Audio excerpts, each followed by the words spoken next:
Hello friends, शुरू करते हैं चैप्टर 6 लाइंस एंड एंगल्स की समरी वाला पार्ट। हम लोगों ने इसका थ्योरी पार्ट कवर किया है और अब इस चैप्टर की समरी और रिवीजन पे ध्यान देते हैं। ये चैप्टर काफ़ी इंपॉर्टेंट है और आगे आने वाली सभी चैप्टर्स के लिए यहाँ वाले कॉन्सेप्ट्स एक आधारशिला जैसे साबित होंगे, हर जगह यूज़ होंगे। तो मैंने इसलिए इस चैप्टर की समरी को थोड़ा डिटेल रखा है। ये समरी एंड रिवीजन का पहला क्लास है, इसके बाद समरी एंड रिवीजन पार्ट 2 भी आएगा। तो ध्यान दें, ये कंसेप्ट्स सभी क्वेश्चंस में यूज़ होंगे। काफ़ी डिटेल समरी है, आप साथ में नोट्स बनाते चलें। Okay, chapter 6 lines and angles, summary and revision part 1, concepts to be used in problems. एक तो आपने देखा था इसमें कि a ray stands on a line then sum of two adjacent angles is total 180 and vice versa. इसे हम लोग लीनियर पेयर एक्सियम कहते हैं। 6.1 और 6.2 को जब साथ में पढ़ते हैं तो 6.1 का कन्वर्स है 6.2 और इसको साथ में लीनियर पेयर एक्सियम कहते हैं। फिर देखा था vertical angles, vertically opposite angles बराबर होते हैं for two intersecting lines and lines which are parallel to given line are parallel to each other, ये देखा था। और इसमें अपने करस्पॉन्डिंग एंगल एक्सियम भी आया था। इसके बाद लीनियर पेयर एक्सियम को थोड़ा सा और डीपर एनालिसिस कर लेते हैं। 6.1 एंड 6.2 एक्सियम 6.1 कहता है if a ray stands on a line then the sum of two adjacent angles is 180 degree.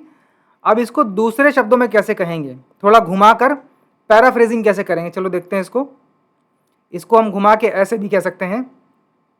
Axiom 6.1 adjacent angles having collinear uncommon arms are supplementary, यानी वो संलग्न कोण जिनकी अनकॉमन आर्म्स कोलिनियर हो जाएं या संरेखीय हो जाएं वो सप्लीमेंट्री होते हैं, अर्थात उनका टोटल 180 होता है। ध्यान दें, यहाँ पे जो दो एंगल्स हैं ये एडजेसेंट हैं।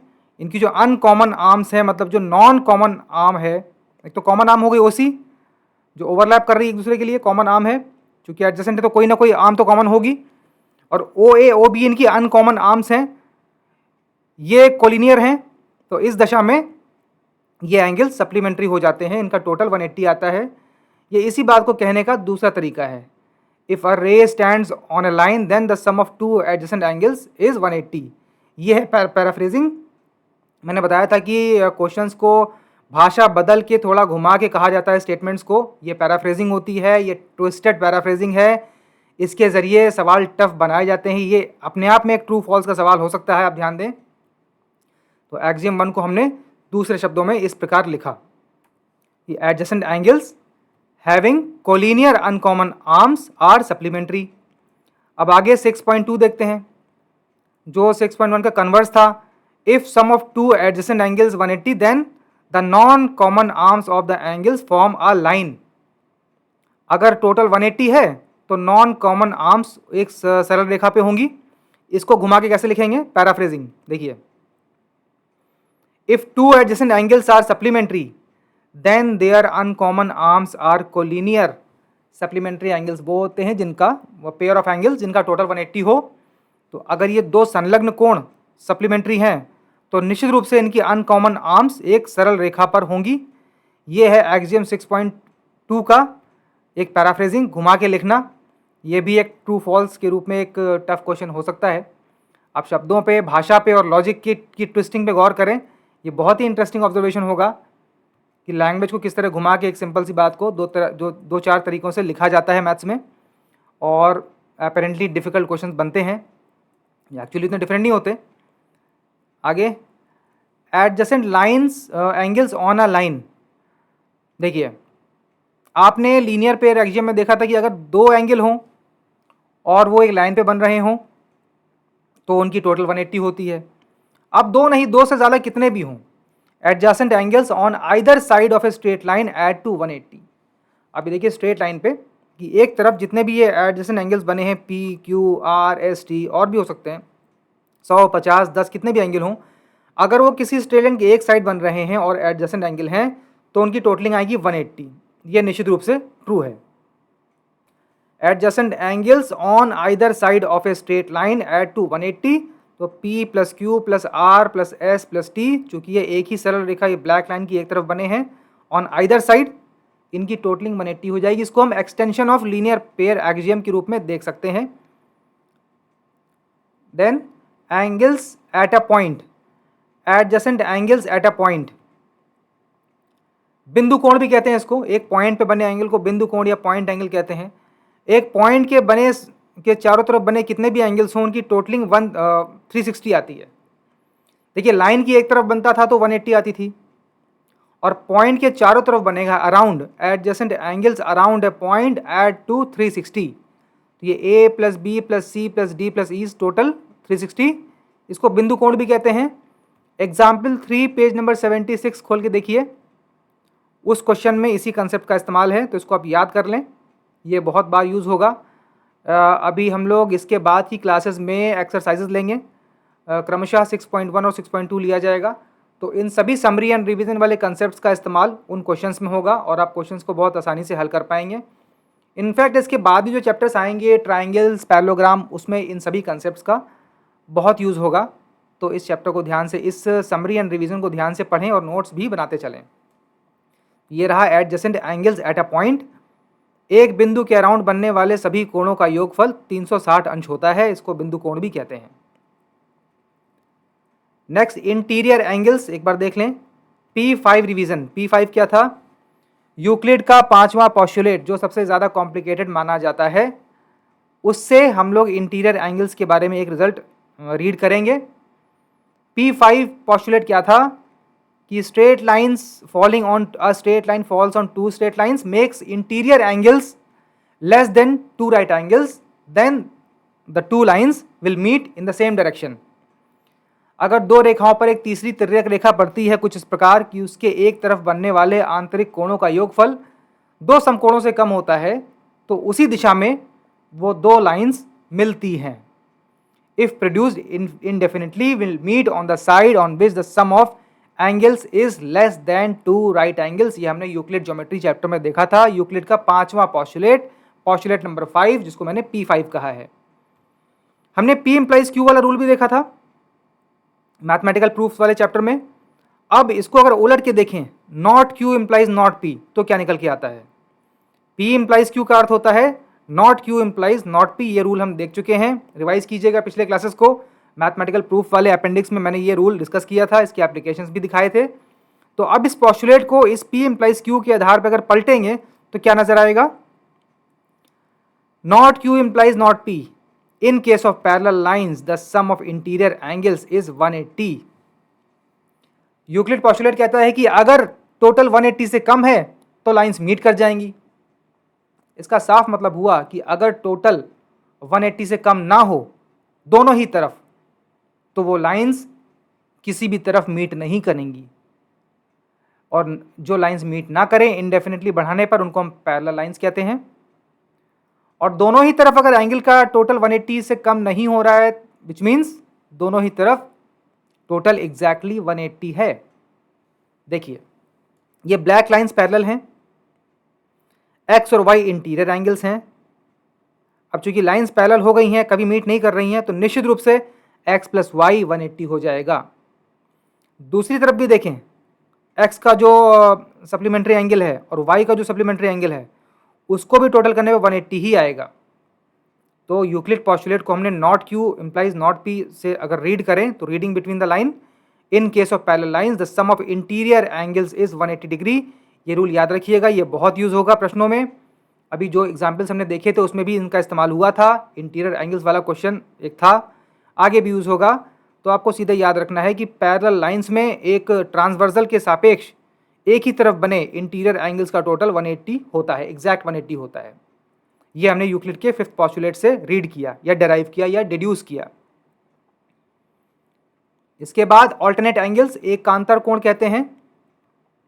दो पैरेलल लाइंस को जब एक ट्रांसवर्सल काटती है तो इस तरह बने एंगल ए और बी, एक जेड शेप बन रहा है, ध्यान से देखिए जेड। तो जेड में जो दो एंगल होते हैं वो ऑल्टरनेट एंगल्स होते हैं, एक इस तरफ है और एक उस तरफ है, तो ऑल्टरनेट हो गए, मतलब एकांतर कोण। A and B are called alternate angles।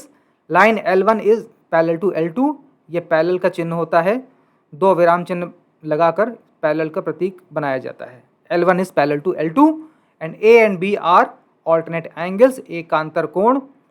और प्रॉपर्टी है पैरेलल लाइंस की कि ऑल्टरनेट एंगल्स बराबर होते हैं।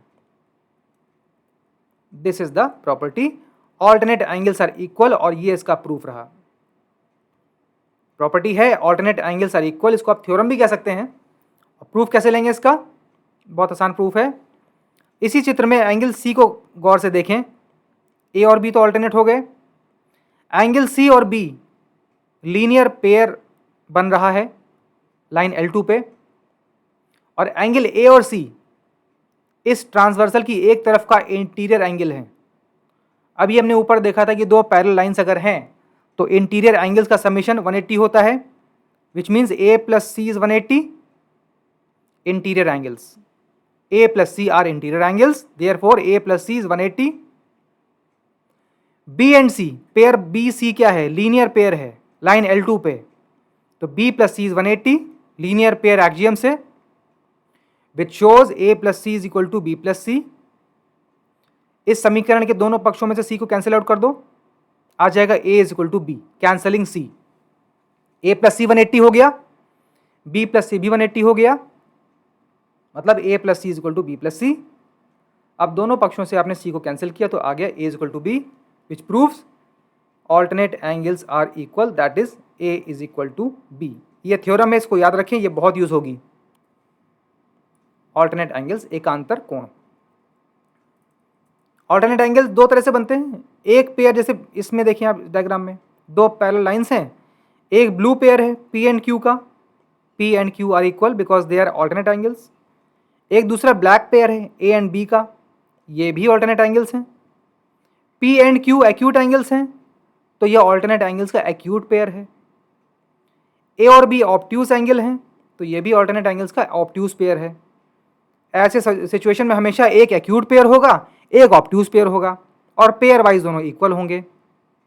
A is equal to B and P is equal to Q। एक एक्यूट पेयर हो गया, एक ऑब्ट्यूज पेयर हो गया। ये कंसेप्ट बहुत जगह आएंगे आगे, इसलिए आप इसको लिखते चलें। एक चीज़ और देखें, लीनियर पेयर एक्सियम से ऊपर वाली लाइन पर P प्लस बी 180 हो जाएगा, नीचे की लाइन पर A प्लस क्यू 180 हो जाएगा by linear pair axiom. Fine. एक कंसेप्ट रिवाइज कर लें, अपेंडिक्स 1 में कुछ क्वेश्चन छूट गए थे। प्रूफ्स इन मैथमेटिक्स हमने पढ़ा था, उसमें कुछ सवाल थे जिनमें लाइन्स एंड एंगल्स वाले चैप्टर के कंसेप्ट्स यूज़ हो रहे थे, तो उनको भी छोड़ दिया था। इन्हें आज पूरा कर लेते हैं। थ्योरम A11 पेज नंबर 182 पे हम लोगों ने छोड़ दी थी। Theorem A1.1 which says sum of interior angles of a triangle is 180। किसी त्रिभुज के आंतरिक कोणों का योगफल 180 होता है, 180 अंश होता है। अब ट्राइंगल ABC है, इसमें आप जो तीन एंगल हैं त्रिभुज के आंतरिक कोण, एंगल ABC, BCA और CAB। एंगल्स को पढ़ने का तरीका क्या है? And vertex and, and vertex and. ABC का मतलब एंड A है, वर्टेक्स B है और एंड C है। ये कोण B पे बन रहा है, एंड वर्टेक्स एंड की तरीके से एंगल्स को लिखा और पढ़ा जाता है। BCA क्या हो जाएगा? एंड वर्टेक्स एंड BCA, और CAB क्या हो जाएगा? And vertex and CAB। इन तीनों का योगफल 180 होता है, ये हमको प्रूव करना है। अपेंडिक्स 1 प्रूफ्स इन मैथ्स में थ्योरम A1.1 पेज नंबर 182 पे रह गया था। इसको हम लोग अब प्रूव कर पाएंगे अपने कंसेप्ट्स के आधार पे जो हमने इस चैप्टर में सीखे हैं। प्रूफ देखते हैं। एक कंस्ट्रक्शन करेंगे, construct a line DE parallel to BC passing through A। जो त्रिभुज का शीर्ष है A, vertex, apical vertex, apex, इससे हम एक पैरेलल लाइन ड्रॉ करेंगे जो बेस के पैरेलल है। बेस BC के पैरेलल लाइन DE ड्रॉ की और एंगल्स को मार्क किया। एंगल DAB को X कहा, BAC को Z कहा और EAC को Y कहा। अब ध्यान से देखें, यहाँ पे एक ऑल्टरनेट पेयर ये बन रहा है, लाइन DA और BC पे ट्रांसवर्सल BA के सापेक्ष X, X are alternate angles, मैंने मार्क किया हुआ X, X ऑल्टरनेट एंगल्स है। एक और Z बन रहा है पैरेलल लाइंस DE और BC पे ट्रांसवर्सल AC के सापेक्ष, तो ये हो गए Y एंड Y, ये भी ऑल्टरनेट एंगल्स हैं। फिर देखें, लाइन DAE पे तीन एंगल बन रहे हैं X, Z एंड Y। तो अभी ऊपर पढ़ा था कि एक लाइन की एक ही तरफ बनने वाले सभी एडजेसेंट एंगल्स का टोटल 180 आता है। तो यहाँ से X plus Z plus Y 180 हो जाएगा। Adjacent angles at line D E at point A. और ट्राइंगल के एंगल्स कौन कौन से हैं? ये भी तो एक्स वाई जेड ही हैं। Sum of angle of triangle क्या हो जाएगा? A B C plus B C A plus C A B. ये these are nothing but X and Y and Z, क्योंकि ये एक्स इसके बराबर हो गया, ये वाई इसके बराबर हो गया, जेड तो ऊपर है ही, तो ये simply X plus Y plus Z 180 आ गया। फाइन, ये रिवीजन के कंसेप्ट्स थे, उनको बहुत ध्यान से पढ़ें, नोट्स बनाएं, और इस चैप्टर में जो कंसेप्ट्स हैं वो आगे बहुत ज़्यादा यूज़ होंगे, इसलिए मैंने इस चैप्टर के रिवीजन को थोड़ा ज़्यादा डिटेल रखा है। अगले क्लास में हम लोग इसका पार्ट 2 करेंगे, रिवीजन का पार्ट 2। लाइंस एंड एंगल्स का समरी एंड रिवीजन पार्ट 1 था, इसका पार्ट 2 अगले क्लास में आएगा, जिसमें हम लोग थोड़े और कंसेप्ट देखेंगे और कुछ प्रूफ्स इन मैथमेटिक्स के लॉजिकल दो चार चीज़ें थी वो छूट गई थी, वो भी कवर करेंगे। ये क्लास यहीं समाप्त होता है। अगले क्लास में हम लोग समरी एंड रिवीजन पार्ट 2 करेंगे। Till then, good bye.